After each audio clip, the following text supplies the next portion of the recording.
Anime की शुरुआत होती है एक लड़के से जिसका नाम रोकू होता है। वो हमेशा एक खुश रहने वाला और कॉन्फिडेंट टाइप का बंदा होता है। उसका सपना था दुनिया का सबसे स्ट्रॉन्ग एक्सोरिस्ट बनने का, ताकि वो हर एक डीमन को इस दुनिया से मिटा सके। उसे लगता था कि वो कुछ भी कर सकता है, सब कुछ। लेकिन सब कुछ तब बदल गया जब एक दिन इतना ज्यादा पावरफुल मॉन्स्टर आ गया जिसके सामने रोकू कुछ भी नहीं कर पाया। उस मॉन्स्टर ने उसके सारे दोस्तों की जान ले ली। ये घटना उसके लिए एक नाइटमेयर बन गया था। रोकू का पूरा कॉन्फिडेंस टूट गया। उसने खुद पर से विश्वास खो दिया। उसने एक्सोरिस्ट बनने का सपना भी छोड़ दिया और अपने आप को हर मैदान में हार मान ली। अब वो एक सिंपल लाइफ जी रहा था, बिना किसी एम के, एक लूजर की तरह। अभी वो एक डोमेट्री में रहता है जहाँ पर एक ओल्ड एक्सोरिस्ट जैन और कुछ स्टूडेंट्स भी होते हैं। वो सब मिलकर डीमन के खिलाफ फाइट कर रहे होते हैं। पर जब उन्हें एक नए डीमन का सामना करना होता है तो रोकू उनकी मदद करने से मना कर देता है। जैन के स्टूडेंट्स इस बात से थोड़ा सा इरिटेट हो जाते हैं। तभी उनमें से एक राव बताता है कि 2 साल पहले रोकू भी एक मशहूर और स्ट्रॉन्ग एक्सोरिस्ट हुआ करता था, पर एक बड़ी ट्रेजेडी ने उसके अंदर से सब कुछ तोड़ दिया। वहीं दूसरी तरफ हमें एक टैलेंटेड लड़की को दिखाया जाता है, बोनी। उसका एम भी एक्सोरिस्ट बनकर दुनिया को बचाना होता है। उसके अंदर वही जज्बा है जो कि कभी रोकू के अंदर था। बोनी को उसकी एबिलिटी की वजह से डायरेक्ट टोक्यो बुलाया गया था एक्सोरिस्ट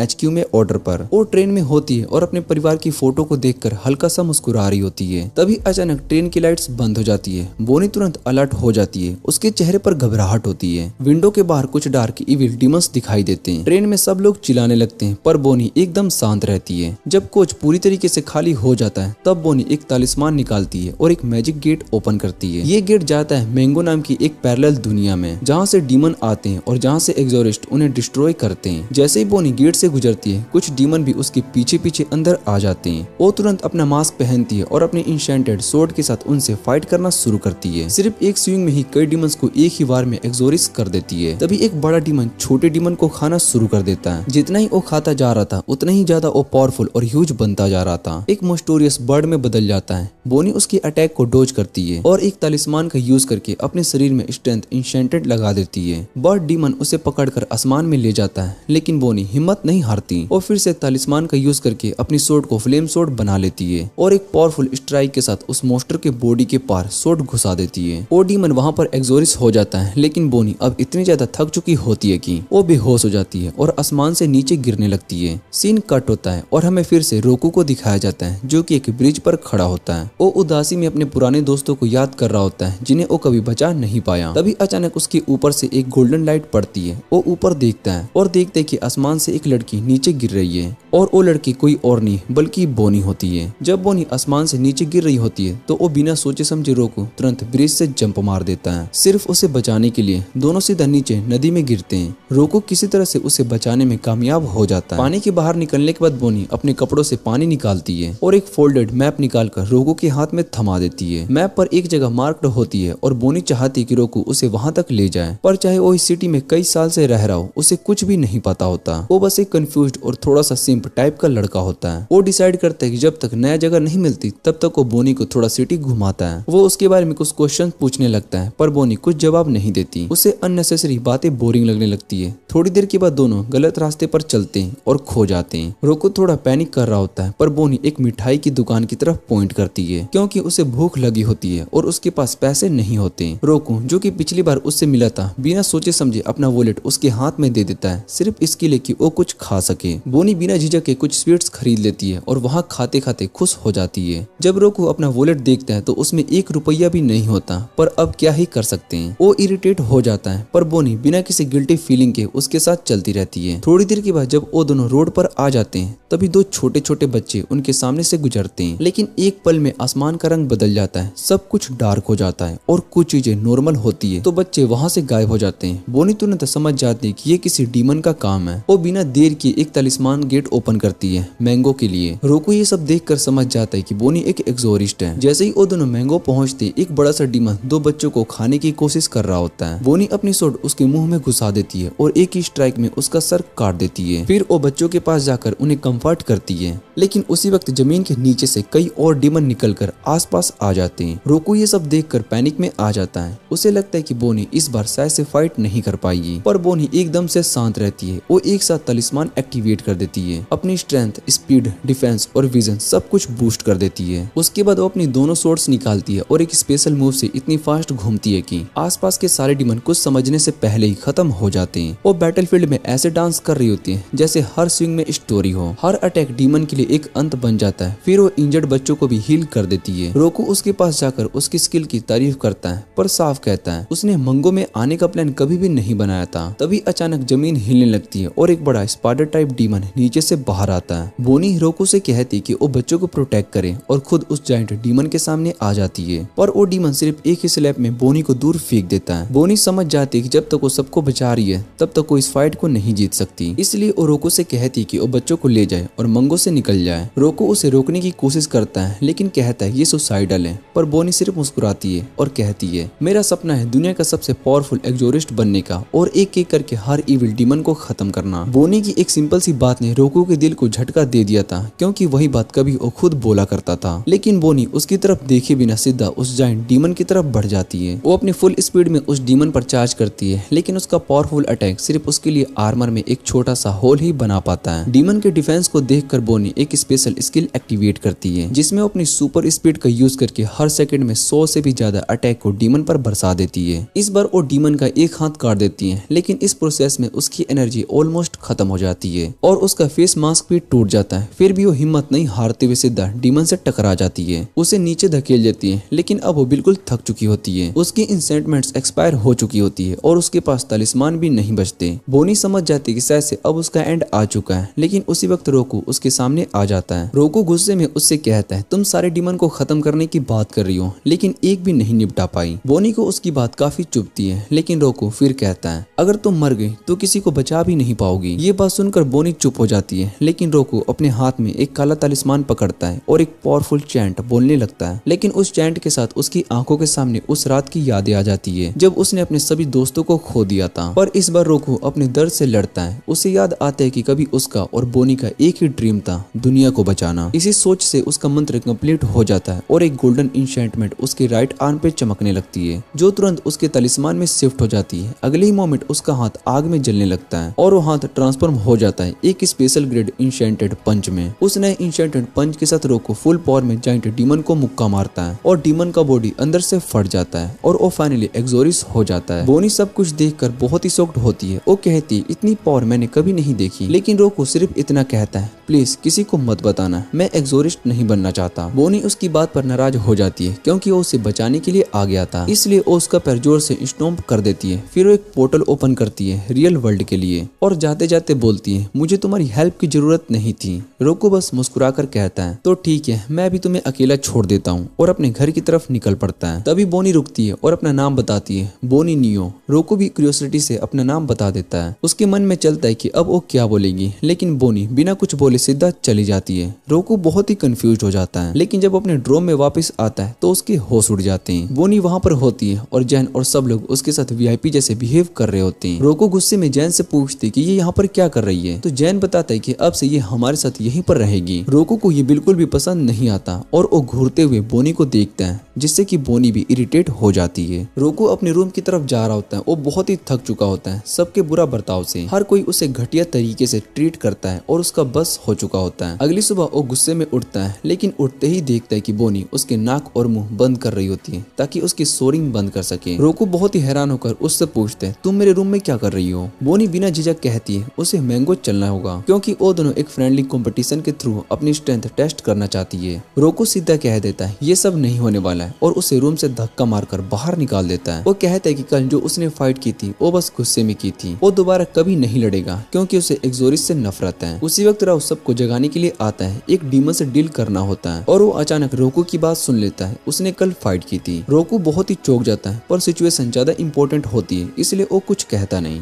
बोनी तुरंत टीम को ज्वाइन कर लेती है और रियो के साथ 2 और लड़कियों को लेकर मंगो निकल जाती है। वहाँ पहुँचते ही उन्हें एक जायंट फ्रॉग डीमन दिखाई देता है। बिना किसी वेट के बोनी सबसे पहले उस डीमन की तरफ दौड़ जाती है और डीमन के अटैक को डोज करते हुए उस पर 4 इंशेंटमेंट अप्लाई कर देती है। और जैसे ही लास्ट इंशेंटमेंट कंप्लीट होती है वो अपनी सोर्ड समन करके डीमन पर अटैक करना स्टार्ट कर देती है। कुछ ही वक्त में वो डीमन को खत्म कर देती है और उस वक्त वो ये सोचती कि कल रोको इतना पावरफुल था। लेटर रियो बोनी के पास आकर कंफर्म करता है कि क्या रोको ने वाकई में फाइट की थी। बोनी हाँ में जवाब देती है और कहती है हाँ, वो सच में बहुत ही स्ट्रोंग था। फिर सब लोग ट्रेन से वापस घर जा रहे होते हैं और ट्रेन में रियो बोनी को बताता है कि उसकी रोकू से दोस्ती बचपन से है। तब रोकू एक चेयरफुल लड़का होता है जिसका सपना था दुनिया का सबसे स्ट्रोंग एक्सोरिस्ट बनने का। लेकिन एक दिन उसके साथ एक ऐसा ट्रेजेडी होता है जिसके बाद उसने एक्सोरिस्ट बनना ही छोड़ दिया। दूसरी तरफ रोकू भी उस दिन के बारे में सोच रहा होता है जब से उसकी मुलाकात बोनी से हुई थी। तब से उसकी जिंदगी में सिर्फ प्रॉब्लम्स ही प्रॉब्लम्स होती है। थक कर वो वॉशरूम चला जाता है अपना फेस धोने के लिए, लेकिन वो नोटिस नहीं करता है कि डोर पर ऑक्यूपिड लिखा होता है। वो सीधा अंदर चला जाता है और सामने से बोनी टॉवल में निकलती हुई दिख जाती है। रोकू तुरंत शर्मा जाता है और डोर को बंद कर देता है, लेकिन बोनी इतना गुस्सा हो जाती है कि वो उसके पीछे दौड़ पड़ती है उसे मारने के लिए। रोकू अपनी फुल स्पीड में भागता है और भागते भागते एक आदमी से टकरा जाता है जो कि सिर्फ अंडरपैंट्स में होता है। गेट पर पहुंचकर रोकू चिल्लाता है ये कौन परवेट है। तभी एक छोटी सी बूढ़ी सी झुंझुरों वाली औरत उसके सामने बोनी की सेवा करती है और रोकू को डांट कर कहते कि अरीमा के साथ तमीज से बात करो, वो सभी एक्सोरिस्ट की हेड है। फिर अरीमा सबके सामने आकर एक लंबी कहानी सुनाता है वो सिर्फ अंडरपैंट्स में क्यों है, और उसके बाद फाइनली वो असली टॉपिक पर आता है जो कि रोकू और बोनी से रिलेटेड होता है। अरीमा तुरंत जैन को ऑर्डर देता है कि सभी लोगों को हेल ऑफ 5 एलिमेंट्स में बुला लो। फिर एक बूढ़ा बाबा सबको एक नियर बाय श्रेणी में ले जाता है जहाँ पर एक हिडन स्टार केस एक्टिवेट हो जाता है एक ट्रैप स्विच दबाने से। जब सब लोग उस स्टेयर के नीचे उतरते हैं तो उन्हें एक जाइंट हॉल दिखाई देता है जहाँ पूरे जापान के सीनियर एक्सोरिस्ट ऑलरेडी असेंबल हो चुके होते हैं। वहाँ कुछ लोग तुरंत बोनी को इम्प्रेस करने लगते हैं क्योंकि वो एक पावरफुल फैमिली से बिलोंग करती है। तभी अरीमा सबके सामने प्लेटफॉर्म पर खड़ा हो जाता है और सबको बताता है कि उसे एक डिवाइन ओरेकल मिला है। उस ओरेकल के मुताबिक डीमंस और एक्सोरिस्ट के बीच चल रही लंबी वॉर अब खत्म होने वाली है क्योंकि जल्दी मीको का अपीयरेंस होने वाला है। अरीमा एक्सप्लेन करती कि मीको गॉड का चाइल्ड होगा जिसके पास एक्सोरिज्म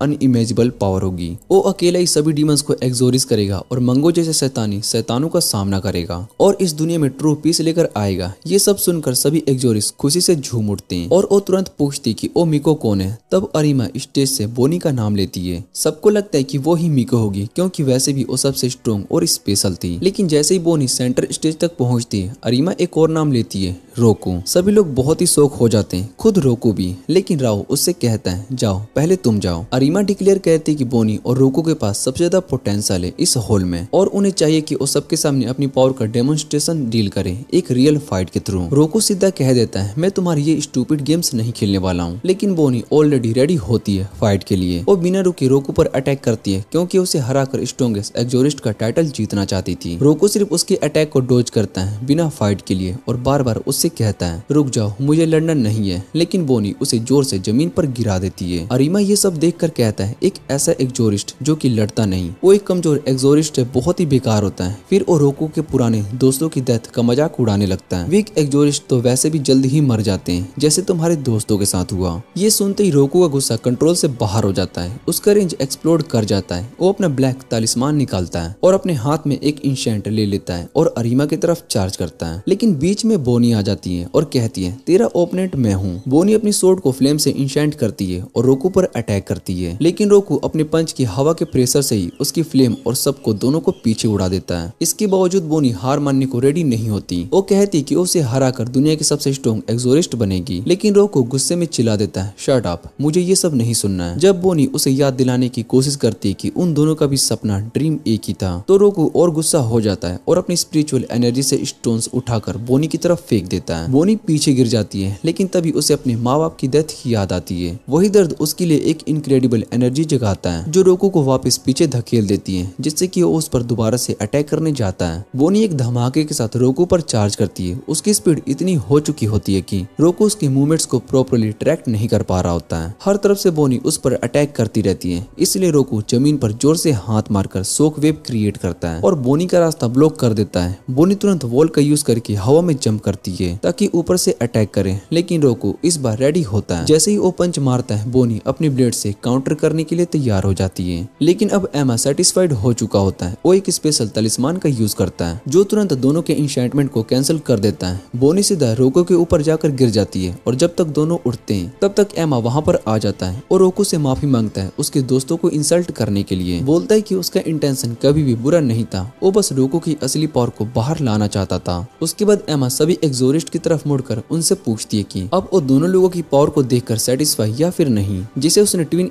स्टार एक्सोरिस्ट के रूप में चुना है। ये सुनकर सब लोग बहुत ही शॉक्ड हो जाते हैं, स्पेशली जैन और वो छोटी सी हाइट वाली ओल्ड लेडी। लेकिन रोकू और बोनी दोनों अब तक समझ नहीं पाते कि इसका मतलब क्या है। तब एमा उन्हें बताता है कि ट्विन स्टार एक्सोरिस्ट का टाइटल उन दो पावरफुल एक्सोरिस्ट को मिलता है जिनके फ्यूचर में होने वाले बच्चे मीको खिलाएंगे, जिन्हें जन्म लेकर डीमंस का हमेशा के लिए अंत करना होता है। फिर एमा तुरंत दोनों को हस्बैंड वाइफ डिक्लेयर कर देता है और बोलता है कि अब तुम दोनों एक बच्चा पैदा करो। ये सुनकर रोकू और बोनी दोनों की हालत बहुत ही खराब हो जाती है। दोनों एक दूसरे को हैरत से देखते हैं। अगली सुबह रोकू डाइनिंग हॉल में बोनी से टकरा जाता है। दोनों एक दूसरे की तरफ देखने से भी कतराते हैं। तभी दो और एक्सोरिस्ट वहाँ पर आ जाते हैं। रेड मोहाक वाला बंदा तेज और उन दोनों को फ्यूचर कपल कहकर चिढ़ाते हैं, और जो बंदा एच एनिमे स्टाइल में होता है सिन, और वो कहता है कि तुम दोनों आज से ही एक रूम में रहने वाले हो। बोनी गुस्से से एक्सप्लोड कर जाती है और कहती है कि उसने एक्सोरिस्ट बनने का फैसला घर बसाने के लिए नहीं किया। वो गुस्से में वहाँ से निकल जाती है। रोको के दोस्त उसे सजेस्ट करते हैं कि अपनी स्पेशल एबिलिटी का यूज करके एक पावरफुल एक्सोरिस्ट बनकर उसका दिल जीत ले। तभी राव वहाँ पर आता है और रोको को बताता है कि बोनी आज से उसके साथ सेम स्कूल में पढ़ेगी, तो उसका ध्यान रखना। ये सुनकर रोको बहुत ही सरप्राइज हो जाता है और जब क्लास में पहुंचता है तो देखता है कि बोनी सच में उसकी क्लास में है। उसे पूरा यकीन हो जाता है कि ये सब एमा का ही प्लान है। क्लास के हर लड़के बोनी को देखकर बहुत ही खुश होते हैं क्योंकि वो काफी प्रिटी होती है और फिजिकल एजुकेशन क्लास में बॉयज से बेटर परफॉर्म करके लड़कियों का भी दिल जीत लेती है। लंच ब्रेक के टाइम वो अकेले रूफ टॉप पर पहुंच जाती है। तभी उसकी फेमिलियर कानाको एक डीमन की एनर्जी महसूस करती है जो राव और उसकी टीम को काफी जगह तकलीफ दे रही होती है। वेनी तुरंत समझ जाती है कि वो डीमन पावरफुल है, तो वो रोको की चाइल्डहुड फ्रेंड और क्लास प्रेसिडेंट मारीना से कहती है कि वो कोई एक्सक्यूज बना ले ताकि वो स्कूल से जल्दी निकल सके। रोको उसका पीछा करता है और बोनी उसे डीमन के बारे में बताती है जिसे राव की टीम फाइट कर रही होती है। उस लड़की ने रोको से कहा कि उन सभी बच्चों को बचाने के लिए जा रही है और उसे भी उम्मीद है कि एक दिन वो भी उसके साथ चलेगा। रोको वापिस से क्लास में आता है लेकिन उसका ध्यान सिर्फ उसके हाथ पर ही था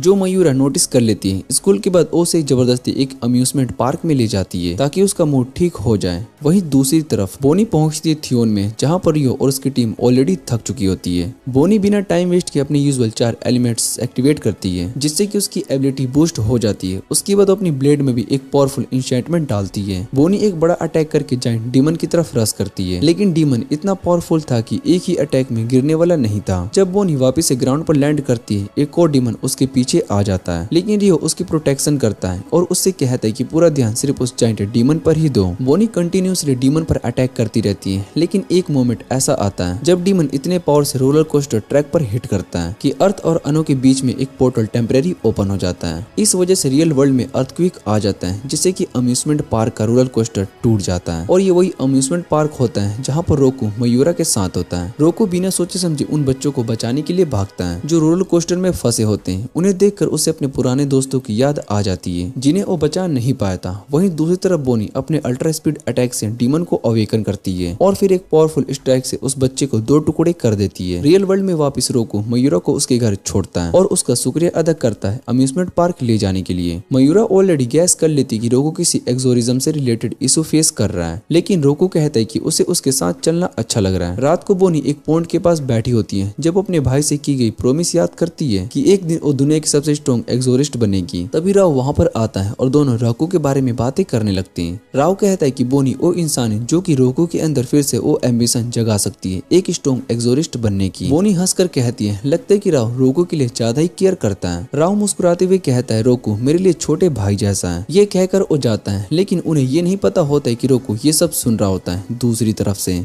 अगले दिन राव एक टीम मीटिंग बुलाता है और वो दोनों बॉयज एक्सोरिस्ट एसोसिएशन के नियर बाय ऑफिस जा रहे होते हैं रिपोर्ट सबमिट करने के लिए और बोनी घर पर रुककर अपनी सोट का मेंटेनेंस करवाती है। राव रोकू से पूछते हैं कि तुम्हारे क्या प्लान्स हैं। रोकू कहता है कुछ भी नहीं। राव उसे पढ़ने के लिए कहता है और कंटिन्यूसली उसे डांटना शुरू कर देता है जिससे इरिटेट होकर रोकू घर से निकल जाता है। रोकू जानता है कि राव उसके लिए चिंता करता है लेकिन उसका ज्यादा चिंता करना कभी कभी उसे परेशान कर देता है। जब रोकू यूं ही बिना किसी डायरेक्शन के घूम रहा होता है तब दूसरी तरफ राव और उसकी टीम एक ऐसे घर में घुस जाती है जहाँ के लोग हर महीने गायब हो जाते हैं। वो लोग उस जगह के एक्सोरिज्म करने के लिए जाते हैं। घर के रूम में जाते ही उन्हें अजीब सा डर और हैवी प्रेशर महसूस होता है। राव तुरंत समझ जाता है कि यहाँ पर कोई पावरफुल डीमन छुपा हुआ है, इसलिए वो तुरंत मैदानों की तरफ गेट को ओपन करता है और जैसे ही गेट खुलता है उनके सामने एक ह्यूज डीमन आ जाता है जिसके 2 सिर होते हैं। वो डीमन एक जोर का अटैक करता है अस्तु और सिन पर। अटैक इतना पावरफुल होता है कि दोनों पेन में गिर जाते हैं और जब तक संभलते राव वहाँ से गायब हो चुका होता है। तभी दूसरी तरफ रोकू चुपके से उसी घर में घुस जाता है बिना किसी को बताए। लेकिन अचानक दरवाजा खुलता है और वहाँ पर थके हारे अस्तु और सिन आ जाते हैं। हैं। दोनों भागते हुए आ रहे होते हैं और बहुत ही घबराए हुए होते हैं और रोकू को बताते हैं कि एक डीमन उन पर अटैक किया है और राव को ले गया। उन्होंने उसे ढूंढने की बहुत ही कोशिश की, लेकिन रास्ते में इतने सारे डीमंस थे कि उसे कुछ भी नहीं कर पाए। ये सुनते ही रोकू बहुत ही पैनिक हो जाता है और तुरंत भागता है बोनी के रूम में और उससे गिड़गिड़ा कर कहता है कि मुझे अपनी स्ट्रेंथ दे दो। वो कहता है कि उसे लड़ने से डर लगता है, लेकिन राव को उसे खोने का डर कई गुना ज्यादा होता है, क्योंकि राव उसके लिए एक भाई की तरह है। वो बोनी से रिक्वेस्ट करता है कि उसकी मदद करे राव को बचाने के लिए। बोनी उससे कहती कि अपना सिर ऊपर उठाओ, एक एक्सोरिस्ट को कभी भी रिक्वेस्ट नहीं करनी पड़ती, लोगों को बचाने के लिए ये उनका फर्ज होता है। दूसरी तरफ मैडोनो में राव मुश्किल से बचकर भागने की कोशिश कर रहा होता है, लेकिन वो इतना ज्यादा थक चुका होता है कि अब फाइट करना बहुत ही मुश्किल हो चुका होता है। उसके पास वापस जाने के लिए कोई तालिस्मान भी नहीं बचा होता।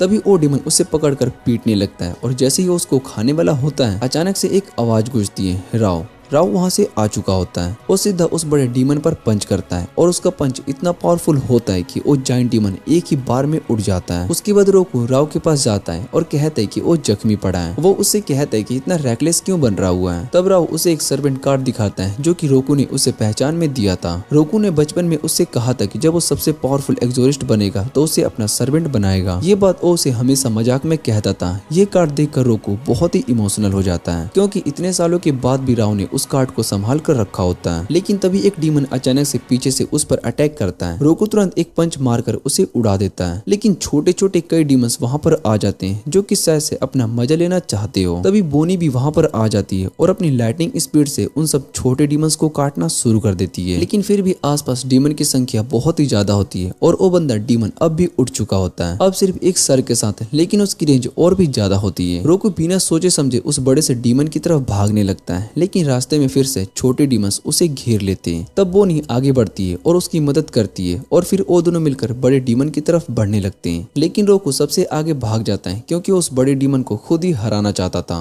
वो डीमन के अटैक को आसानी से डोज करता है और फिर एक पावरफुल पंच से उस जाइंट डीमन को खत्म कर देता है। इतने में बोनी भी अपना काम कर चुकी होती है, उसे सारे छोटे डीमंस को मिटा दिया होता है। रोकू तुरंत राव के पास जाता है और उसे सुबह वाली बात के लिए माफी मांगता है, क्योंकि उसने सुबह उस पर गुस्सा निकाला था। राव हंसकर मुस्कुराता है और दोनों दोस्त एक दूसरे से हंसी मजाक करते हुए रियल वर्ल्ड की तरफ लौट आते हैं, जहां ऐसू और सिन उनका इंतजार कर रहे होते हैं। थोड़ी देर के बाद बोनी भी घर के बाहर आती है। उसने उस घर को प्यूरिफाई कर दिया होता है। रोकू उसका शुक्रिया अदा करता है, लेकिन बोनी कहती कि उसके लिए थैंक्स कहने की कोई जरूरत नहीं है। रोकू उससे कहता है कि तुम मेरी सोच से भी ज्यादा अच्छी हो, लेकिन बोनी हंसकर कहती है तुम बिल्कुल वैसे ही बेकार हो जैसा कि मैंने सोचा था, लेकिन जब लड़ते हो तब कूल लगते हो। रोकू को समझ में नहीं आता है कि इस बात का क्या रिएक्शन दे, इसलिए अपने नॉर्मल स्टेट में वापस आ जाता है और अगले दिन फिर से बोनी से झगड़ा शुरू कर देता है। अगले दिन रोकू राव से हॉस्पिटल में मिलने आता है अपने साथ कुछ स्नैक्स लेकर, और दोनों मिलकर बातें करते हैं कि क्या वो एक्सोरिज्म फिर से शुरू करें। लेकिन राव उससे कहता है कि जल्दी करने की कोई जरूरत नहीं है, क्योंकि ये डिसीजन उसके लिए बहुत ही बड़ा होगा, इसलिए वो टाइम ले सकता है। उसके बाद रोकू घर लौट आता है। वहाँ पर बोनी और सब लोग तलिस्मान बना रहे होते हैं। सभी लोग बोनी की स्किल से बहुत ही इम्प्रेस होते हैं। तब बोनी रोकू से कहती है कि तुम भी कुछ तलिस्मान ट्राई करो,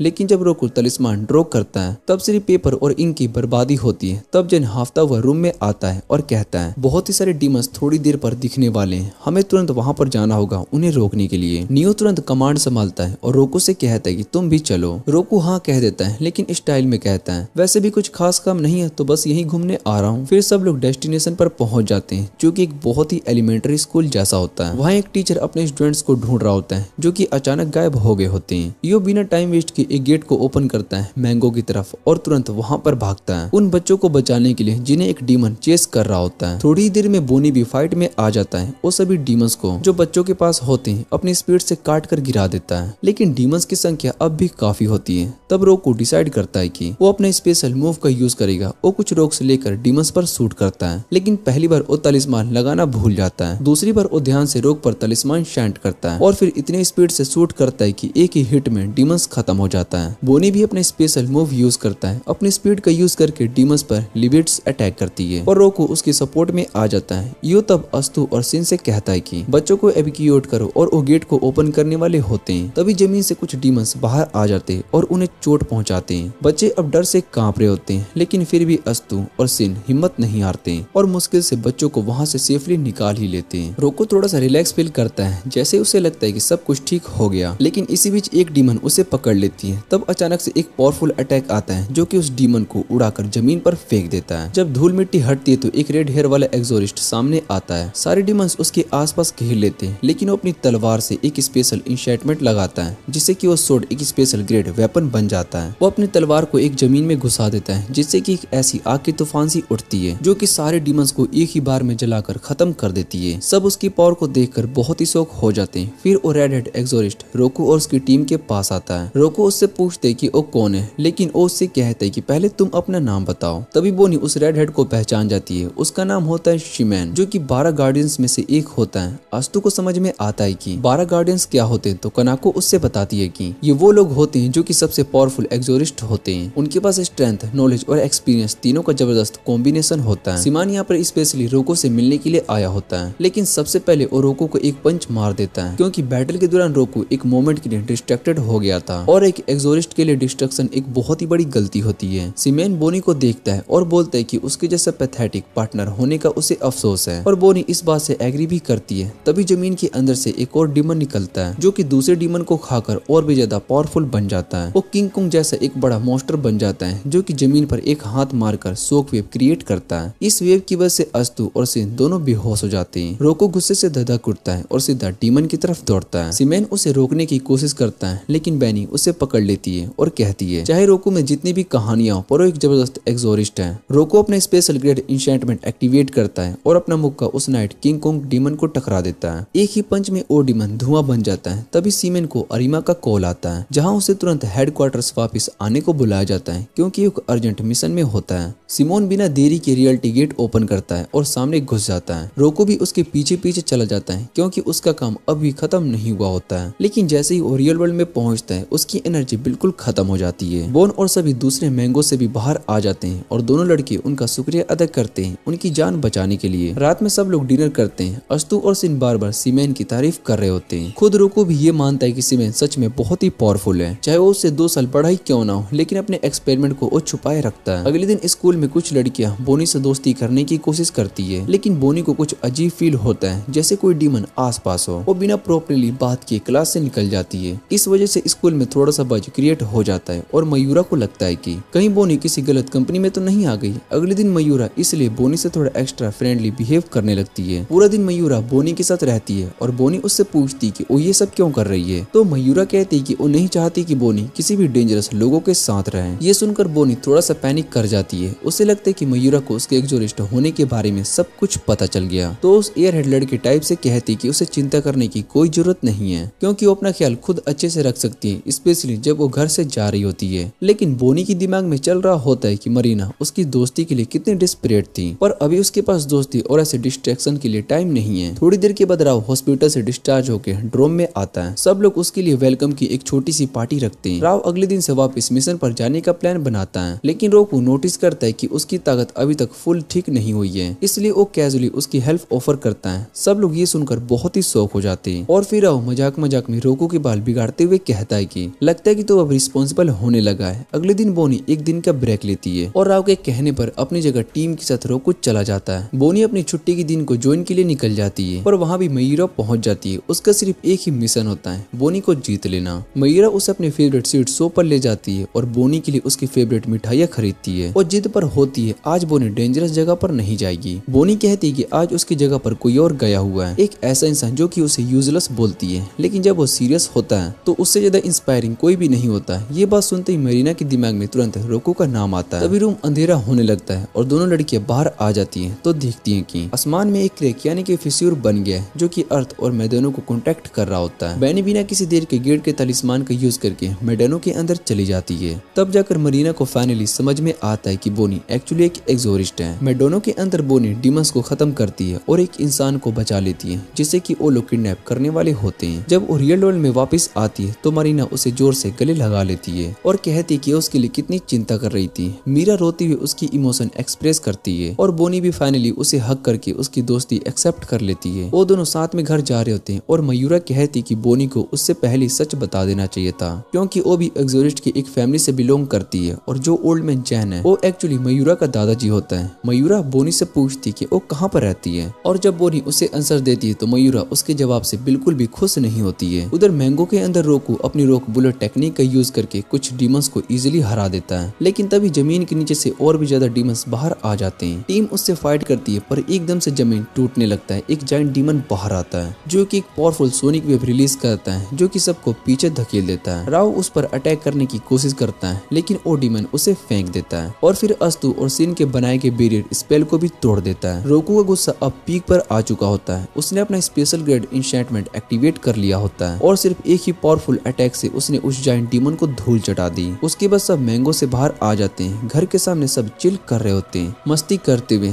तभी बैनी और मरीना भी बाहर आ जाते हैं और मीरा तो सीधा रोको पर जंप मारकर उसके ग्राउंड पर तोड़ देती है। उसका मूड बहुत ही खराब था क्योंकि वो ये जानकर बहुत ही शौक में थी कि रोको इतने दिनों से बोनी के साथ एक छत के नीचे रह रहा था। मीरा के दिल में रोको के लिए एक स्ट्रॉन्ग क्रश था पर रोको को तो इस बात की बिल्कुल भी आइडिया नहीं होती है। वो बस चुपचाप सब कुछ देख रहा होता है। अगले दिन बिना किसी वार्निंग के अरीमा उनके घर पर आ जाता है और रोको को कांग्रेचुलेट करता है उसके एक्सोरिस्ट का काम वापस शुरू करने के लिए। फिर वो दोनों ट्विन स्टार एक्सोरिस्ट से कहता है कि अब उनके लिए एक स्पेशल ट्रायल तैयार करें जिसमें उनका सच में टेस्ट लिया जाएगा। दोनों बहुत ही एक्साइटेड हो जाते हैं पर जो होता है उसने उनका दिमाग घुमा दिया। अरीमा उन्हें ले जाता है एक सुपर लग्जरियस वेकेशन विला जिसमें स्विमिंग पूल भी होता है और एक फुल जिम में। वो उन्हें घर का टूर देता है और एंड में ले जाता है उन्हें एक स्पेशल रूम में जहाँ पर सपोजली ट्रायल होना होता है। पर उस रूम में तो एक बड़ा नियर बेड कपल भी बेड होता है। तो अरीमा बहुत ही कैजुअली अनाउंस करता है कि ये घर अब मेरा नहीं है तुम दोनों का है। ये तुम्हारी शादी का गिफ्ट है। इस बेड का यूज करो ताकि मीको जल्दी से पैदा हो सके। रोकू और बोनी दोनों एकदम से शॉक हो जाते हैं। रोकू गुस्से में अरीमा को दीवार पर दे मारता है। मैं उस लड़की से शादी करने के बारे में सोच भी नहीं सकता हूँ जिसका टेम्पर इतना खराब हो। और बोनी भी तुरंत बोलती है मैं भी उस इरिटेटिंग लड़के से शादी नहीं करूंगी। तभी जैन भी वहाँ पर आ जाता है और पता चलता है कि ये सब एक प्रॉपर प्लान था। मूवर्स भी बुला लिए गए होते हैं जो कि रोकू और बोनी का सारा सामान उस घर में रख देते हैं। अरीमा, जैन और बाकी सभी लोग निकल जाते हैं। हाथ का उनका फेमिलियर कैचो भी ले जाते हैं पर अरीमा ने इनके लिए अलग अलग रूम्स अरेंज किए होते हैं ताकि ग्राउंडली दोनों एक दूसरे के करीब आ सके। जब रोकू अपने रूम में होता है तो वो एकदम से फ्रीक आउट कर जाता है। उसका दिमाग सिर्फ एक ही बात पर अटक जाता है कि वो इस घर में अकेला है और एक लड़की भी उसके साथ है सेम एज की। हार्मोन्स कंट्रोल में नहीं आ रहे होते। उधर अरीमा अपने सिक्योरिटी कैमरा से सब कुछ देख रहा होता है और एक और रूम में मॉनिटर करता है जहाँ पर बोनी अपने बेड की पोजीशन चेंज करने की कोशिश कर रही होती है पर बेड हिलता तक नहीं। तब अरीमा एक बटन को प्रेस करती है और उसके बाद जो होता है सबका होश उड़ा देता है। रूम के डोर हैंडल्स गायब हो जाते हैं। फिर अचानक से पूरा रूम ही हिलने लगता है। दोनों रूम्स के बीच का होल नीचे चला जाता है। सीलिंग उठ जाती है और फ्लोर टिल्ट होने लगता है। सब कुछ एक क्रेजी मैग्नीज्म से हो रहा होता है। रोको और बोनी मुश्किल से अपने पैरों पर खड़े हो पा रहे होते हैं क्योंकि रूम का फ्लोर ऑलमोस्ट 60 डिग्री टिल्ट हो चुका होता है। तभी एक बड़े मॉनिटर पर अरीमा उसे कांटेक्ट करता है और बताता है कि ये उनका पहला ट्रायल है जिसमें उन्हें एक एयर डक्ट के अंदर जाकर बटन दबाना होगा ताकि रूम नॉर्मल हो सके। अरीमा उन्हें टीम वर्क करने को कहता है और वीडियो कट हो जाता है। रूम बिल्कुल एक वॉरिड ऑब्स्टिकल कर्स बन जाता है जहाँ बिना टीम वर्क के क्लियर कर पाना ऑलमोस्ट इम्पॉसिबल होता है। दोनों टीम वर्क करने का डिसाइड करते हैं और रुको पहले बेड की तरफ जंप करता है पर फेल हो जाता है और सीधा मुंह के बल गिरता है। बोनी तुरंत लीप करती है और उस पर ऊपर खींच लेती है लेकिन पुल करते वक्त ऐसा होता है रुको उसके ऊपर गिर जाता है। दोनों का फेस बिल्कुल एक दूसरे के करीब आ जाता है पर रुको समहाउ अपने आप को कंट्रोल कर लेता है। फिर बोनी कहती है कि वो पहले जंप करे और रुको उससे प्लेटफॉर्म देती है ताकि वो दूसरे बेड तक पहुंच सके। लेकिन उनका कॉम्बिनेशन थोड़ा सा वीक होता है जिसकी वजह से बोनी का नी उसके फेस पर लग जाता है और दोनों फिर से स्टार्टिंग पॉइंट पर गिरते हैं। एक और ट्राई के बाद इस बार रुको सक्सेसफुली बोनी को दूसरे बेड तक पहुंचा देता है। बोनी एक बेड सेट नीचे लटकाती है ताकि रुको भी क्लाइंब कर सके। अब वेंट उनसे काफी ऊपर होता है तो रुको कहता है कि बोनी उसके शोल्डर पर चढ़ जाए। बोनी थोड़ा सा ब्लश करती है और मान जाती है और वेंट को ओपन करती है और रुको के कहने पर उसके हेड पर पैर खींचकर चढ़ जाती है। जैसे ही दोनों वेंट के एंड तक पहुंचते हैं वहाँ एक सीन होती है जिसमें कि एक पजल दिया जाता है। सही दीवार मिलने पर एग्जिट का रास्ता खुलता है और गलत जवाब उन्हें दोबारा से स्टार्टिंग पॉइंट पर भेज देता है। रुको लकीली गैस से ही सही आंसर दे देता है और दोनों फाइनली निकल जाते हैं। जैसे ही वो फ्री होते हैं रुको को राव का कॉल आता है जिसमें बताया जाता है कि एक पावरफुल डीमन ने अटैक किया है और उन्हें तुरंत मदद चाहिए। रुको कहता है कि वो दोनों तुरंत उस जगह पर पहुंचेंगे। वो दोनों वहां पर पहुंच जाते हैं जहां एक प्रेइंग मैंटिस जैसे डीमन के अगेंस्ट उनके फ्रेंड्स फाइट कर रहे होते हैं। रुको तुरंत एक सॉलिड पंच मारकर मिंट्स को पीछे धकेल देता है और बोनी पीछे से स्टेप कर देती है। डीमन छुटाने की बहुत ही कोशिश करता है लेकिन रुको बोनी को साइड हटने के लिए कहता है और एक पावरफुल पंच मारकर उसका काम तमाम कर देता है। दोनों एक दूसरे की काफी तारीफ करते हैं लेकिन तभी रुको नोटिस करता है कि बोनी की एक हेयर पिन मिसिंग है। बोनी पैनिक हो जाती है क्योंकि वो हेयर पिन उसके लेट ब्रदर का गिफ्ट होता है। वो तुरंत उस जगह स्क्रैच करना स्टार्ट कर देती है जहाँ उसने डीमन से फाइट की थी। लेकिन रोको के दिमाग में एक और आइडिया आता है। वो बोनी को लेकर वापस से वेकेशन में चला जाता है और वहाँ एयर डक्ट में उसे उसके हेयर पिन मिल जाता है। बोनी उसका शुक्रिया करती है और पूछती कि उसे कैसे पता था कि ये यहीं पर होगा। रुको कहते कि जब वो मैंगो गए थे तब उसने महसूस किया था कि बोनी में कुछ अलग सा लग रहा है जिसमें वो अपनी यूजुअल सेल्फ नहीं लग रही थी। तभी उसके दिमाग में आया कि शायद से उसका हेयर पिन ही मिसिंग है और ओविला में ही रह गया होगा। बोनी थोड़ा टीज करते हुए पूछती है क्या तुम मुझे इतनी क्लोज से वॉच कर रहे थे। रुको थोड़ा सा ऑकवर्ड हो जाता है और वो कह देता है कि मैं तो बस तुम्हारा फाइटिंग स्टाइल ऑब्जर्व कर रहा था। उसके बाद दोनों डिनर ऑर्डर करते हैं और जब बोनी अपने रूम की तरफ जा रही होती है तब रुको उसके भाई के बारे में पूछता है। बोनी बैठ जाती है और धीरे से बताती है कि उसका ट्विन ब्रदर सबसे काइंड पर्सन था जो हमेशा उसे स्ट्रॉन्ग बनाने के लिए पुश करता था। लेकिन जब उनके पेरेंट्स की डेथ हुई तो दोनों को अलग अलग रिलेटिव्स ने अडॉप्ट कर लिया और एक दिन उसके पास न्यूज आई कि उसका भाई एक मिशन के दौरान अपने दोस्तों की जान बचाते हुए मारा गया। रुको को बहुत ही बुरा लगता है। उसने ऐसा सेंसिटिव टॉपिक छेड़ दिया। वो माफी मांगता है फिर कहता है कि उसे बोनी से थोड़ी सी जेलसी होती है क्योंकि उसके तो कभी पेरेंट्स थे ही नहीं, उसे छोड़ दिया गया था और बाद में कुछ एक्सोरिस्ट ने अडॉप्ट कर लिया, इसलिए वो भी एक्सोरिस्ट बनना चाहता था। उसका कहना होता है कि उसके पास कोई भी रॉयल या फिर स्पेशल इंजीनियरिंग नहीं है जैसे कि वो बोनी के पास है। बोनी हंसकर कहती कि वो सब फर्क नहीं पड़ता, तुम वैसे भी काफी स्ट्रॉन्ग हो, बस बाकी सभी जगह तुम टोटली यूजलेस हो। रोको को ये बात बहुत ही चुभ जाती है और दोनों एक छोटी सी नोकझोंक में आ जाते हैं और इस तरह से जो छोटी सी शांति उनके बीच में होती है वो भी चली जाती है। अगली सुबह मयूर उनसे मिलने के लिए आती है और ये सुनकर लिटरली वो बहुत ही शॉक्ड हो जाती है कि रोको और बोनी की शादी होने वाली है और उनका एक बेबी भी होगा। वो तुरंत फ्रीक आउट कर जाती है लेकिन रोको कहता है कि वो कभी बोनी से शादी नहीं करेगा और बोनी भी एग्री करती है। तब रोको बताता है कि उन दोनों को यहाँ पर जबरदस्ती रोक कर रखा गया है बाय द चीफ एक्सोरिस्ट। पर एमा और मारीना किसी और ही बात से बहुत ही परेशान होते हैं। मारीना तुरंत रोको का हाथ पकड़ लेती है और पूछती है कि तुमने फिर से एक्सोरिस्ट का काम शुरू कर दिया क्या है। वो कहती है कि जितना पेन और ट्रॉमा रोको ने झेला है उसके बाद उसने सोचा था कि वो कभी फिर से डीमन के अगेंस्ट फाइट नहीं करेगा। मारीना उससे रिक्वेस्ट करती कि वो ये डेंजरस लाइफ को छोड़ दे लेकिन तब बोनी बीच में बोल पड़ती है रोको ने बहुत ही सारी लाइफ सेव की है, उसने खुद ये पाथ को चूज किया है। मेयर इस बात पर गुस्सा हो जाती है और कहती कि रोको इस डेंजरस वर्ल्ड का हिस्सा बनने के लायक नहीं है। पर रियो फिर से इंटरप्ट करता है कि अगर तुम रियो के एक्सोरिज्म छीन लोगे तो उसके पास कुछ भी नहीं बचेगा। मारीना फिर से एक पॉइंट बोलती है, उसमें अच्छी बातें भी है जैसे कि वो अब तक संता पर बिलीव करता है और उसने 6 का टेबल भी पूरा याद कर रखा है। ये सुनकर रोको को बहुत ही सीरियस इमोशनल डैमेज होता है और वो लिटरली दोनों लड़कियों से कहता है कि प्लीज बस करो, आई एम डन। मारीना ने फाइनली उससे पूछ लिया तुम चाहते क्या हो। थोड़ी देर तक चुप रहने के बाद रोको बोलता है मैं अपनी पावर का यूज दूसरों को बचाने के लिए करना चाहता हूँ, चाहे इस रास्ते मुझे कुछ भी खोना क्यों ही ना पड़ जाए। मारीना ये सुनकर अंदर से बहुत ही टूट जाती है। वो बस इतना बोलती है ठीक है जो करना है करो और फिर वो घर से भाग जाती है। उसके दिमाग में फिर से वही सीन घूमता है जिस दिन रोको ने रोते हुए अपने सारे बुक्स और तलिस्मान जला दिए थे कहकर कि उसके दोस्तों की मौत सिर्फ उसी की वजह से हुई है। उसके मन में ये सवाल उठता है आखिर ऐसी क्या चीज हुई होगी जो कि रोको को फिर से बदलने पर मजबूर किया। लेकिन उसे ये नहीं पता होता कि जब ओविला में वापस जा रही थी एक स्पिरिट उसका पीछा कर रही थी। दूसरी तरफ कनाको बोनी के लिए लंच लेकर आता है, साथ में मयूरा का एक गुड लक चार्म भी लेकर आता है जो उसे जमीन पर मिला देता है। सिर्फ उसी चार्म को देख कर वैनी समझ जाते कि ये स्पेशल आइटम है जो मयूरा की स्पिरिचुअल पावर को छुपा कर रखता है और अगर उसे तुरंत उसके पास नहीं पहुंचाया गया तो डीमंस उसे ढूंढ लेंगे। रोको बिना कुछ सोचे चार्म उठाता है और मयूरा को ढूंढने के लिए भाग जाता है लेकिन तब तक देर हो चुकी होती है। एक डीमन जो कि एक लड़के का रूप लिया होता है मयूरा को किडनैप कर लेता है और उसे मेडेनो ले जाता है। वही लड़का एक भयानक डीमन में बदल जाता है और अपने टेंटिकल से मयूरा को जकड़ लेता है जिससे कि उसके पूरे एग्जिस्टेंस को ही खा जाना चाहता हो। मरीना चिल्लाती है कोई मदद करो और तभी एक जोर का पंच आता है। रोको वहाँ पर आ जाता है और डीमन को दूर हटा देता है और मयूरा को बचा लेता है। मयूरा बेहोश हो जाती है तो रोको उसे धरती पर आराम से लिटाता है और खुद बैटल के लिए रेडी हो जाता है। तभी बोनी भी उसके साथ जुड़ जाती है लेकिन दोनों को अंदाजा नहीं होता है कि दूर अंधेरे में एक शैडी इंसान छुपा हुआ है जो डीमन के पीछे खड़ा मुस्कुरा रहा होता है। रोको और बोनी मिलकर डीमन पर अटैक करते हैं लेकिन उस पर कोई खास असर नहीं होता। दोनों क्लियरली फील करते हैं कि इस डीमन की स्पीड,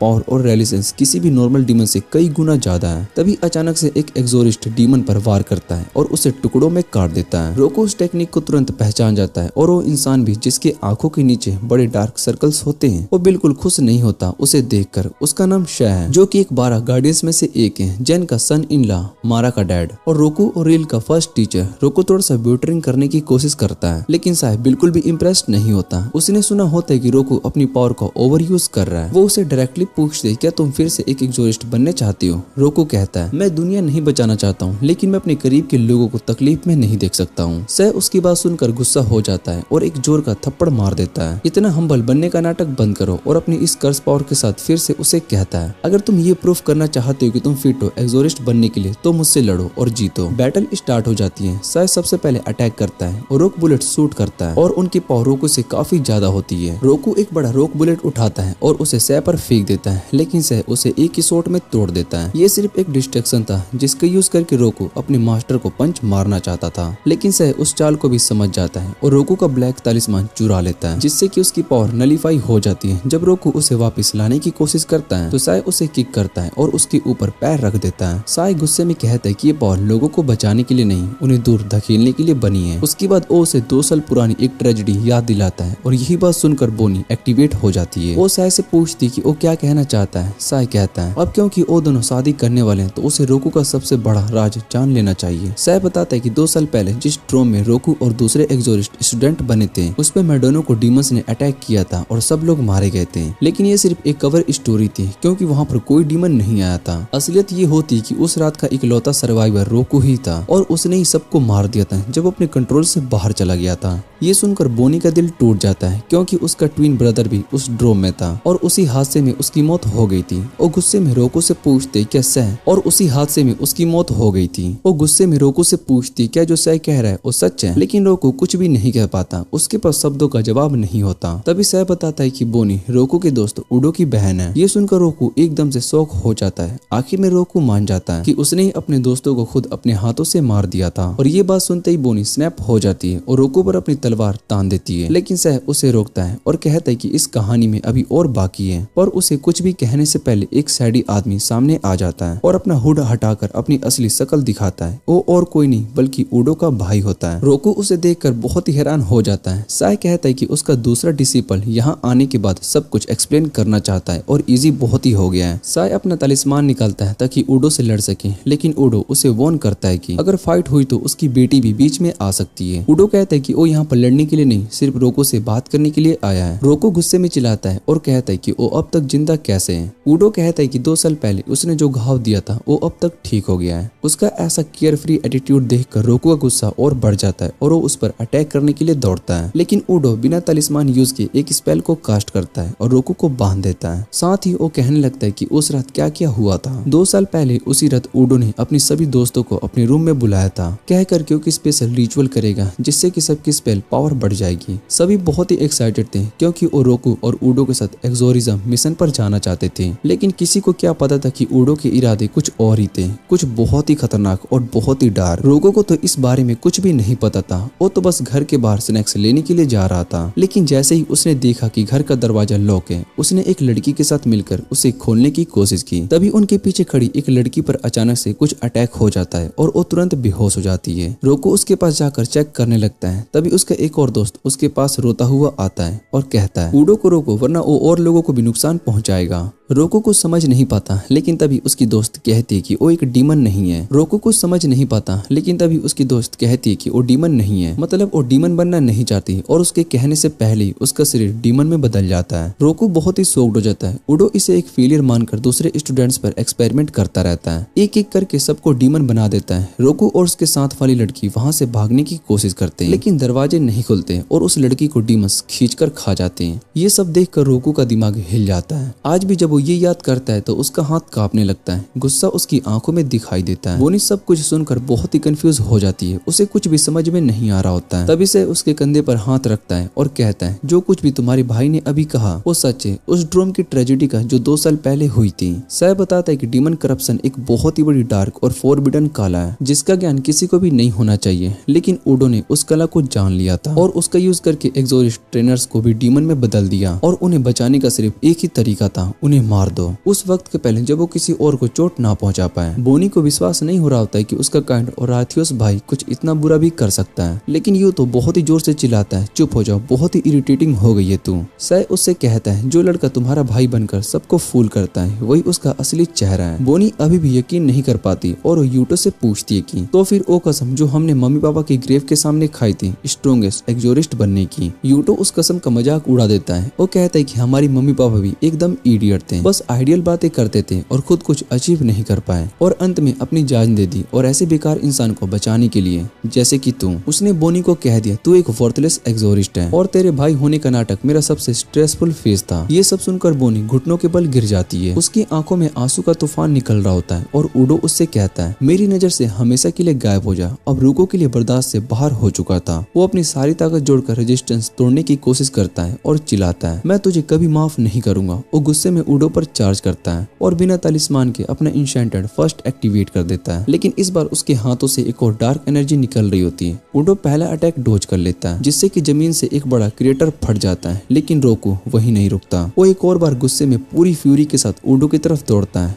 इस बार मारने के लिए। रुको सिर्फ एक फिंगर से रोको का पावरफुल अटैक रोक देता है, वो भी वही इंशेंटेड फर्स्ट टेक्निक का यूज करके। फिर वो खुद भी कहता है कि तुमने अभी तक इस टेक्निक को अच्छी तरीके से मास्टर नहीं किया। इतना कहकर वो रोको को एक हल्के से फ्लिक कर देता है जिससे कि वो दूर जाकर गिरता है। रोको बार बार गुस्से में उस पर अटैक करता है, लेकिन हर बार उडो उसे आसानी से हरा देता है। रोको के बॉडी से खून निकलने लगता है, उसकी हालत खराब होती जा रही होती है। ये सब देखकर बोनी बहुत ही शॉक्ड हो जाती है, क्योंकि जितना रोको अपनी पावर का यूज कर रहा था उतना ही वो खुद को हर्ट भी कर रहा था। तभी अचानक से बोनी उसके सामने आ जाती है। उसकी पंच को खुद पर लेने के लिए रोको उसे देखकर अपने रेंज से बाहर आ जाता है, लेकिन टाइम इतना कम होता है कि वो बोनी को हिट करने से रोक नहीं पाता। उसका पंच सीधा बोनी को जाकर लगता है और एक कंटेनर से जाकर टकरा जाती है। उसके बाद रोको की पावर डिसिपेट हो जाती है और वो तुरंत उसके पास भाग कर जाता है और पूछता है तुमने ऐसा क्यों किया। बोनी रोती हुई कहती है मुझे लगा मुझे तुम्हें रोकना ही पड़ेगा। तभी पीछे से उडो वापस आ जाता है, क्योंकि उसका काम अब भी खत्म नहीं हुआ था। वो कहता है कि उसे रोको से नफरत है, लेकिन उसमें पोटेंशियल भी है, इसलिए वो उसे इनवाइट करता है कि उसका हैचमैन बन जाए। रोको गुस्से में उस पर गाली देता है। उडो फिर कहता है तेरे पास पोटेंशियल तो है, लेकिन कमिटमेंट नहीं है स्ट्रॉन्ग बनने का। इतना कहकर वो वहां से चला जाता है और एक पोर्टल ओपन करता है रियल वर्ल्ड के लिए। सब उस पोर्टल के थ्रू निकल जाते हैं और से मयूरा को ले जाता है। अब वहाँ पर सिर्फ रोको और बोनी ही बचे हुए होते हैं। बोनी तुरंत जमीन पर बैठकर रोती है और रोको से माफी मांगती है कि उसके भाई ने 2 साल पहले उसके साथ जो भी बुरा किया उसके लिए वो बहुत ही शर्मिंदा है। रोको कहता है ये तुम्हारी गलती नहीं है, लेकिन बोनी और भी ज्यादा रोती है। वो कहती कि उसका भाई उसके दिमाग में जिंदगी भर के लिए एक डर छोड़ गया और उसके पास और कुछ करने को रहा ही नहीं, सिर्फ माफी मांगने के अलावा। रोको उससे कहता है कि उस दिन उडो को नहीं रोक पाया उसकी गलती थी, और आज उसे मिलकर एक बात समझ में आ गई है, उडो सही कह रहा था। रोको के पास स्ट्रेंथ बनने का कमिटमेंट नहीं है। तभी रोको डिसाइड करता है कि आज के बाद वो कभी नहीं भागेगा और स्ट्रॉन्ग बनने के लिए मेहनत करेगा। बोनी भी उसके इस डिसीजन से एग्री करती है और उसी रात दोनों साय के पास जाकर उससे कहते हैं कि हमें ट्रेन करो, लेकिन साय कहता है कि उसके पास उनके लिए टाइम नहीं है। अगले दिन सुबह रोको सिर्फ इसी बारे में सोच रहा होता है। तभी बोनी आती है और गुस्से में कहती है साइड हो जाओ, तुम मेरे रास्ते में हो। रोको गुस्से से उठकर लिविंग रूम में चला जाता है, लेकिन वहां जाकर वो देखता है कि उसकी आंखें खुल जाती है। कोच पर एक फैंसी हैट वाली लेडी बैठी होती है जो कि सुंदर गुलाबों से सजाई जाई रूम में शांति से चाय पी रही होती है। रोको उससे पूछता है आप कौन हो। तभी बोनी भागकर आती है और खुशी से उस लेडी को ग्रेट करती है। उसका नाम होता है सुबारू, जो कि 12 गार्डियंस में से एक है और बोनी की पुरानी टीचर भी होती है। सुबारू अपनी फ्रेंड टारा को इंट्रोड्यूस करवाती है, जो कि साइड में बैठकर ब्रेड के क्रस्ट को खा रही होती है। सुबारू ट्विन स्टार एक्सोरिस्ट से मजाक में पूछती है तो तुम दोनों की नई शादी वाली जिंदगी कैसे चल रही है, जिस पर वो दोनों एक ही साथ कहते हैं कि हम कभी शादी करने का प्लान नहीं रखते।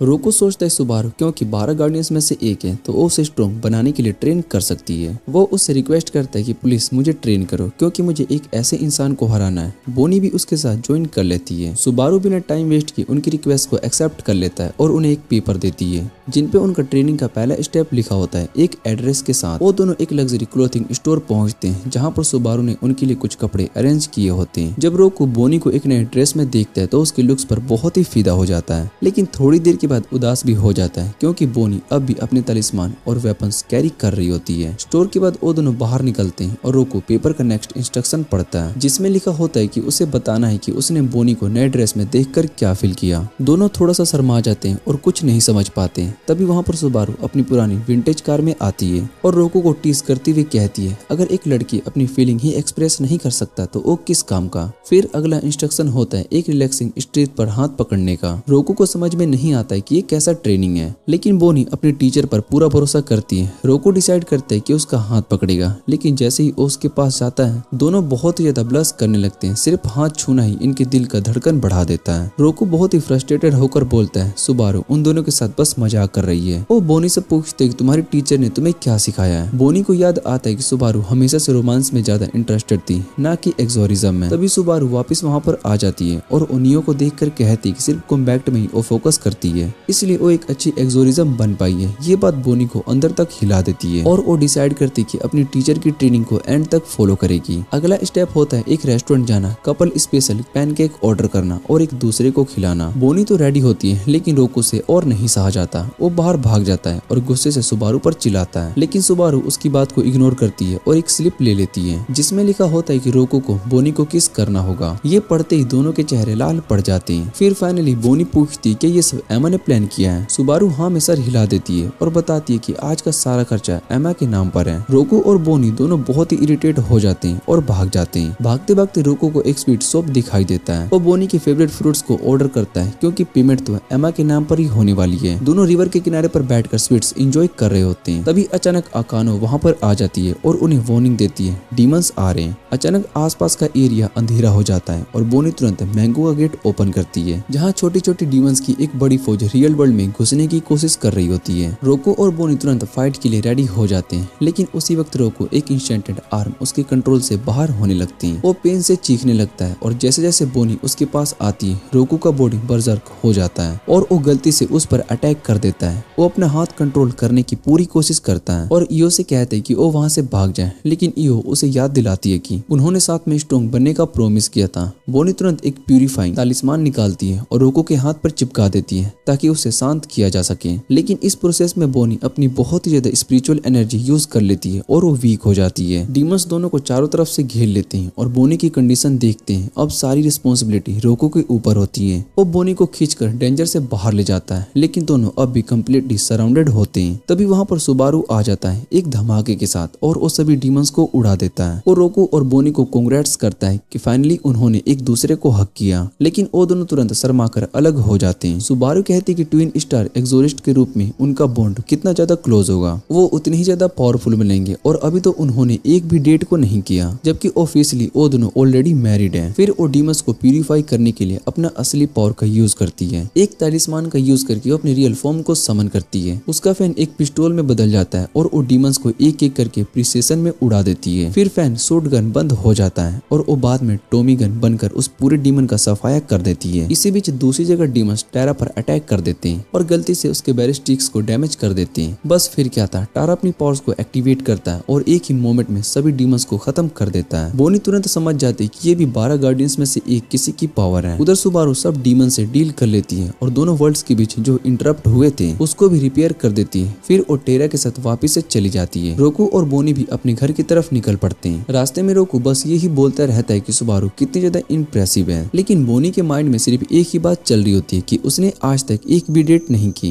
वो सोचती है क्या यही डेट होती है और उसके साथ साथ रोको भी कंफ्यूज और ब्लश करने लगता है। नेक्स्ट डे उनका ट्रेनिंग कंटिन्यू होता है, लेकिन ये ट्रेनिंग कम और सुबारू की सर्विस ज्यादा लगती है। वो दोनों उसकी हर बात मान रहे होते हैं। तभी रोको उससे फाइनली कहता है मेरे पास टाइम नहीं है तुम्हारे ड्रामे के लिए, मुझे स्ट्रॉन्ग बनना है। बोनी भी उसकी रिपोर्ट में एग्री करती है और दोनों को फाइनली एक ही पेज पर देखकर सुबारू उन्हें रियल ट्रेनिंग देने का डिसीजन लेती है। वो कहती कि अब क्या हाइड एंड सीक खिलेंगे, अगर वो लोग सनसेट से पहले उसे ढूंढ लेते हैं तो उन्हें मिलिट्री स्टाइल ट्रेनिंग देगी। रोको सोचता है इतना भी मुश्किल नहीं होगा, इतनी लंबी एंडी ड्रेस में तो वो इजिली दिख जाएगी। लेकिन तभी अचानक सुबारू हवा में बिखर जाती है और कोई फूलों की बारिश हो रही होती है। बोनी तुरंत समझ जाती कि यह असली सुबारू नहीं है, सिर्फ एक क्लोन था, सिर्फ उसका ध्यान भटकाने के लिए। वो तुरंत रोको से कहती है टाइम वेस्ट मत करो, उसे ढूंढना स्टार्ट करो। दोनों उसे हर उस जगह पर ढूंढने लगते हैं जहाँ पर ऑब्वियसली उसे नहीं मिल सकती थी। पर तभी बोनी को एक अजीब सी चीज मिलती है, एक छुपी हुई जगह पर रखा हुआ रोको का प्लेबॉय मैगजीन्स का स्टेश। बोनी तुरंत गुस्सा हो जाती है, मुझे एक परवेट लीजेंड के साथ रहना पड़ रहा है। वो गुस्से में एक मैगजीन उठाकर रोको के सर पर दे मारती है और उसी वक्त एक पेपर का टुकड़ा हवा में उड़ता हुआ आता है। वो एक मैसेज होता है सुबारू का। मैसेज में लिखा होता है कि शादीशुदा कपल्स के बीच कोई सीक्रेट्स नहीं चाहिए और आखिरी लाइन में लिखा होता है मैं थोड़ी देर के लिए बाहर जा रही हूँ। रोको तुरंत उसे ढूंढने के लिए बाहर भागता है, लेकिन उसे ये तक नहीं पता था कि वो किस डायरेक्शन में गया है। बोनी भी कुछ खास हेल्प नहीं कर पाती। तभी उन्हें कुछ लेडीज की बात सुनाई देती है जो किसी फैंसी ड्रेस वाली लड़की लड़की के बारे में बात कर रही होती है। उनसे लोकेशन मिलती है और दोनों एक कैफे में पहुंचते हैं जहां पर सुबारू कुछ टाइम पहले थी।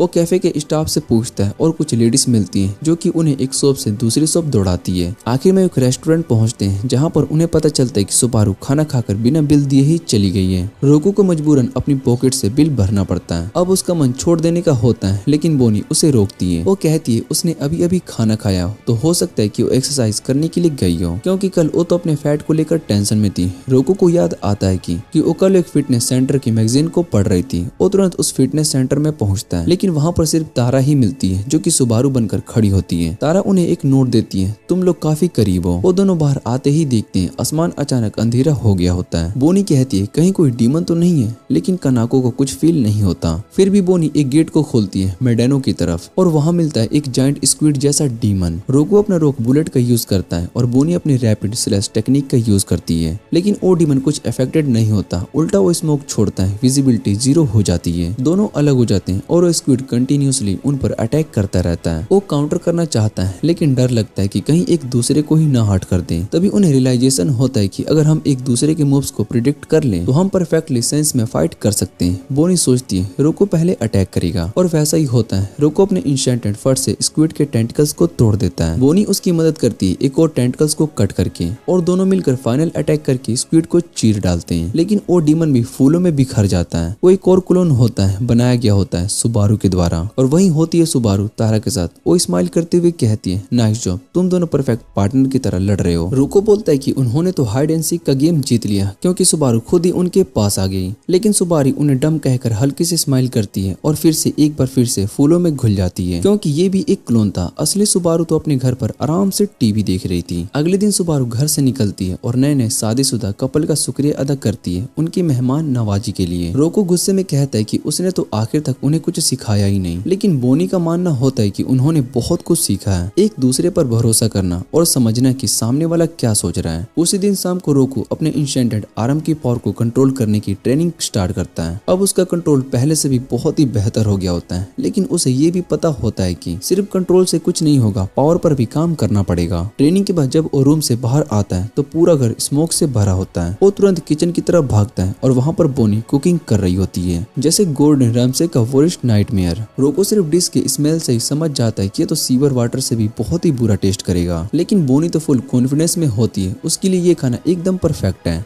वो एक गिलास रोको को देती है और खुद उठती है। रोको उसका शुक्रिया अदा करता है, उसने उसके लिए बनाया, लेकिन वो खुद को नहीं रोक पाता। वो उस खतरनाक टेस्ट से बचना चाहता था। बोनी बिना किसी शर्म के उस लिक्विड को एक ही बार में पी जाती है और तब रोको सोचता है कि अगर वो मर दे तो उसे भी पीना चाहिए। वो जैसे ही पीता है तुरंत फ्लोर पर रोलिंग करने लगता है। उसके मुंह से निकलता है, मैं ऐसी लड़की के साथ नहीं रह सकता हूँ जो कि इंसानों के खाने के लायक भी खाना नहीं बना सकती। बोनी इस बात पर बुरा मान जाती है, कहती है जैसे तुमने कभी कोई रॉयल डिश बनाई ना हो। रोको डिसाइड करता है कि आज डिनर बनेगा और अगर बोनी को उसका खाना पसंद आया तो उसे भी वैसा ही खाना बनाना पड़ेगा उसकी इस डेंजरस स्टोव की जगह। बोनी उसको एक जजमेंटल आइस आइट देती है और फिर जॉगिंग पे चली जाती है। जाते जाते कहती है मैं एक्सरसाइज कर करके भूख लगाऊंगी, शायद से तुम्हारा खाना भी खा लूं। रोको किचन में बिजी होता है। वो सोचता है कि बोनी ने बचपन से ऐसा क्या खाया था जिससे कि उसका टेस्ट इतना खराब हो गया, लेकिन सोचते सोचते उसका खुद का खाना जल जाता है, लेकिन वो गिव अप नहीं करता। फाइनली वो एक ऐसा डिश रेडी करता है जो एटलीस्ट खाने के लायक होता है। किचन का हाल बहुत ही बुरा हो जाता है, लेकिन वो कॉन्फिडेंट होता है बोनी को ये टेस्ट पसंद आएगा, लेकिन वो सोचता है कि अगर बोनी को देर हो गई तो खाना ठंडा हो जाएगा और उसका असली स्वाद खत्म हो जाएगा। दूसरी तरफ बोनी जॉगिंग करते हुए एक छोटी लड़की को अपनी माँ से डिनर के बारे में पूछते हुए देखती है। ये सीन उसके दिल को छू जाता है क्योंकि उसने अपने बचपन की याद आ जाती है जब उसके पेरेंट्स डीमंस को एक्सोर्सिज्म करने में इतनी बिजी होते हैं कि डिनर बनाने का टाइम भी नहीं होता था। हर वक्त या तो घर में करी होती थी या फिर स्वीट ऑर्डर्स कर लिए जाते थे और उनके पेरेंट्स के डेथ के बाद ये रूटीन और भी तनहा हो गई। बोनी ने जब से अच्छा खाना खाया था उसके मन में अजीब सी हलचल थी, जैसे वो स्वाद उसके दिल को छू गया हो, पर उसे ये फीलिंग पसंद नहीं आई। वो उस सच से लगातार भागने के लिए दौड़ती रहती है, जबकि अचानक कनाको उसे वार्न करती है कि उसके आसपास एक बहुत ही पावरफुल डीमन है। बोनी बिना सोचे समझे डिसाइड करती है कि उस डीमन को तुरंत प्यूरिफाई करेगी। थोड़ी देर के बाद रोको भी वहाँ पर आ जाता है उसे ढूंढने के लिए, क्योंकि वो चाहता है कि जब तक वो खाना गर्म है वो उसे खिलाते हैं, लेकिन वो जहाँ भी देखता है बोनी कहीं भी नहीं मिलती। दूसरी तरफ बोनी एक जगह पर एक भयानक डीमन का सामना कर रही होती है, लेकिन जैसे ही वो उस पर अटैक करने के लिए जा रही होती है एक और आदमी आता है और उस डीमन डीमन को एक ही बार में उड़ा देता है। बोनी साइड में जा गिरती है और वो आदमी उसके पास आकर बात करता है। उसका नाम होता है काम्यू, जो कि खुद एक ह्यूमनॉइड डीमन होता है। वो बोनी से पूछते हैं क्या उसे पता है कि ट्विन स्टार एक्सोरिज्म कहाँ है, और उसे सिर्फ 10 सेकंड का टाइम देता है जवाब देने के लिए, वरना वो उसे मार डालेगा। ये बातें बोनी को उसके माँ बाप की मौत की याद दिला देती है, जब एक पावरफुल डीमन आया था और उन दोनों को मार दिया था। तब उसने छोटी सी बोनी के सामने एक छोटी सी चॉइस छोड़ी थी, किसी एक को बचा लो। सिर्फ 10 सेकंड का वक्त दिया जाता है। अब उस कमाई के सामने देखकर बोनी समझ जाती कि ये वही डीमन है। बोनी गुस्से में कमाई पर चिल्लाते हुए उसके नाम के साथ अटैक करती है। कमाई घूर कर पूछते है कि उसे उसका नाम कैसे पता,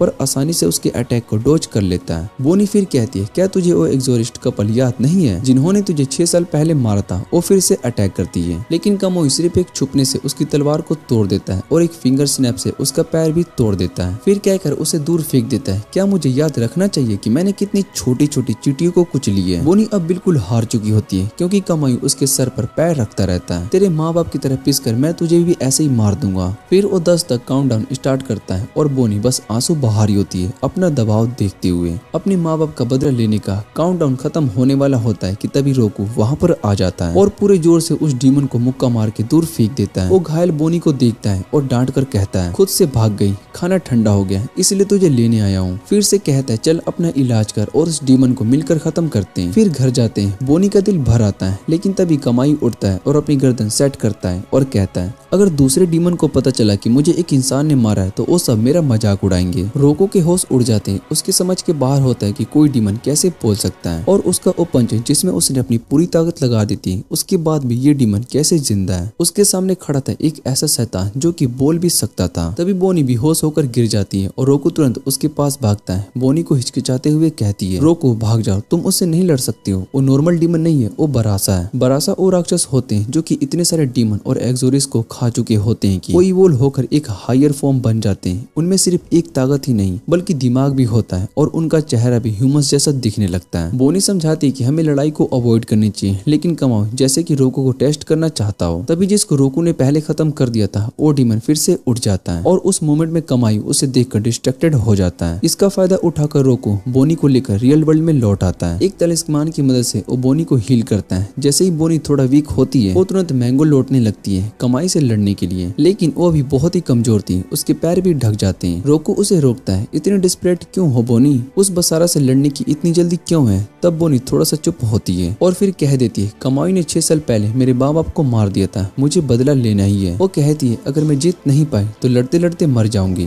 रोको उसे घूरता है और फिर सॉफ्ट लेकिन थोड़ा गुस्से भरे अंदाज में कहता है तुम खुद ही तो कह रही थी मैं लड़ाई ना करूं और अब खुद ही जा रही हो एक ऐसे बैटल में जहां तुम जीत भी नहीं सकती हो, तुम पागल हो क्या। वो उसे समझाता है कि इतना रेकलेस होना किसी काम का नहीं है, तुम कांप रही हो। बोनी ये सुनकर बोनी रो पड़ती है। उसकी आंखों में कंफ्यूजन, दर्द और गिल्ट सब कुछ आ जाता है। वो कहती है मैं बस सालों से इस दिन का वेट कर रही थी और इसीलिए ट्रेन कर रही थी खुद को, लेकिन आज मुझे पता चला कि मैं तो उसे छू भी नहीं पाई। मुझे उससे लड़ने से डर लगता है, लेकिन अगर मैं भाग गई तो मैं कभी भी अपने पेरेंट्स का सामना नहीं कर पाऊंगी। उसकी बातें सुनकर रोकू को अपने पास्ट की यादें याद आ जाती है। जब उसने ड्रोम वाले इंसिडेंट के बाद खुद को कर्ज किया था। वो चुपचाप उसके लिए डिनर निकालता है। लो कुछ खा लो, एनर्जी मिलेगी, हम दोनों मिलकर कामयू को हराएंगे। बोनी कहती है ये मेरी फाइट है रोकू, तुम्हें इन्वॉल्व होने की कोई जरूरत नहीं है। रोकू हल्का सा मुस्कुराता है मैं तुम्हारी वजह से दोबारा एक्सोरिस्ट बना हूँ, अगर इतना भी नहीं कर सकता तो क्या फायदा। वो उसके हाथ में डिनर पकड़ाता है और खुद चला जाता है मैदानों की तरफ कमाई को थोड़ा वक्त के लिए रोकने के लिए। बोनी डिनर खाती है। उसे टेस्ट तो बिल्कुल सही नहीं आता, लेकिन उसके मन में थोड़ा सा सुकून जरूर आ जाता है। उधर कमायू एक ह्यूज डीमन को खत्म कर चुका होता है, उसकी एनर्जी एब्जॉर्ब कर रहा होता है। तभी वहाँ पर रोको पहुँचता है लड़ने के लिए। वो एक जोरदार पंच का अटैक करता है। डीमन पर इफेक्ट तो पड़ता है, लेकिन दिखाता है उसे कोई डैमेज नहीं हुआ। रोको की पावर को देखकर कमायू बहुत ही इंप्रेस होता है। उसे लगता है कि इस लड़के में कुछ तो पोटेंशियल है, इसलिए वो उसे छोड़ देना चाहता है। लेकिन वो कहता है कि जब तुम और ज्यादा स्ट्रॉन्ग बन जाओगे तब तुमसे फाइट करने में बहुत ही मजा आएगा। वो रोको को 10 सेकंड का टाइम देता है, या तो फाइट कर लो या भाग जाओ। पर रोको उसकी किसी बात पर भी भरोसा नहीं करता। कमायू कहता है कि उसे ह्यूमंस को चॉइस देना पसंद है, क्योंकि वो देखना चाहता है कि मौत के सामने लोग कैसे डिसीजन लेते हैं। कोई डायरेक्टली अटैक करता है, कोई घुटनों के बल गिरकर माफी मांगता है, पर जो अपने आप को दूसरे के लिए सेक्रीफाइस करता है वो बहुत ही रेयर होते हैं। ये बोलते हुए उसे अचानक बोनी की याद आ जाती है। कमाई ने उससे पूछा था कि उसके माँ बाप में से वो किसकी जान बचाना चाहेगी, पर बोनी डर के मारे कुछ भी नहीं कह पाई। तब कमाई ने उसके पेरेंट्स पेरेंट्स से पूछ लिया कि क्या वो अपनी जान बचाएगा या फिर अपनी बेटी की, और बिना किसी हेजिटेशन के उन्होंने बोनी की जिंदगी चुनी। ये बात सुनते ही रोकू का गुस्सा सामने से छू जाता है और बिना रुके एक के बाद एक डिस्ट्रक्टिव अटैक से कमाई पर टूट पड़ता है और उसे काफी पीछे धकेल देता है। कमाई अब सच में उसकी पावर से बहुत ही हैरान होता है, इसलिए अब वो थोड़ा सा सीरियस होने का फैसला करता है। वो एक कर्ज तलिस्मान निकालता है और अपने पैरों पर इंशेंटमेंट कर लेता है। रोकू ये देखकर बहुत ही चौंक जाता है क्योंकि डीमन तो इंशेंटमेंट यूज कर ही नहीं सकते। कमाई उसे एक पावरफुल किक मारता है, रोकू उसे ब्लॉक करता है, लेकिन फिर भी उसका बॉडी उस डैमेज को हैंडल नहीं कर पाता। वो गिर जाता है और उठ भी नहीं पाता। कमाई उसे तुरंत खत्म करने के लिए जा रहा होता है, तभी अचानक बोनी आकर उस पर अटैक करती है और उसे दूर धकेल देती है। अपने रैपिड स्लैश के साथ वो एक पियर में जंप करती रहती है। कमाई उससे कहता है गेट लॉस्ट, क्योंकि उसे उसमें कोई इंटरेस्ट नहीं है। तभी अचानक बोनी भी चार्ज करने के लिए आ जाती है और कमाई को लगता है कि उसकी स्टिक्स अब पहले से बहुत ही शार्प और फाइनेंस हो चुकी है। बोनी एक स्पेशल मूव का यूज करके कमाई को आसानी से उड़ा देती है और जैसे ही वो उसे फिनिश करने के लिए भागती है, कमाई उससे कहता है कि सिर्फ डिटर्मिनेशन से वो उसे कभी भी नहीं जीत सकती क्योंकि उसके पास पावर की कमी है। लेकिन बोनी का जज्बा कब नहीं होता। वो कहती कि चाहे जितने भी बार मरना पड़े वो उसे खत्म करके रहेगी, पर कमाई उसे एक जोर का किक मारकर फिर से जमीन पर गिरा देता है। इसी के साथ ये एनिमे का सीजन यहीं पर एंड हो जाता है। अगर आपको इसके आगे के पार्ट्स चाहिए तो वीडियो को लाइक करके चैनल को सब्सक्राइब जरूर कर लेना। तो मिलते हैं अगली वीडियो में।